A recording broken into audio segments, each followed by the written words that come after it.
আসসালামু আলাইকুম। কেমন আছেন? সাবধান নেই, জি, আপনি কেমন আছেন? আমি ভালো। আপনাকে দেখি আপনি নাকি 20 বছর ধরে কোনো ওষুধ খান না, এটা সত্য কিনা? বেশ না, আরো বেশ। মানে আপনি কেন ওষুধটা খান না? আমি খাই না, আমার আল্লাহ আছে। আপনার এই বয়স কত এখন?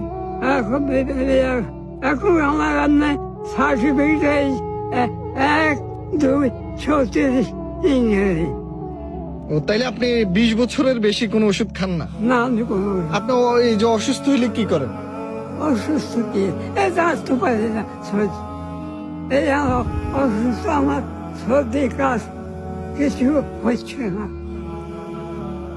না, আপনি এখনো সুস্থ আছেন? এখন সুস্থ, হাসতে পারি না, এইটাই দেখলাম হাসতে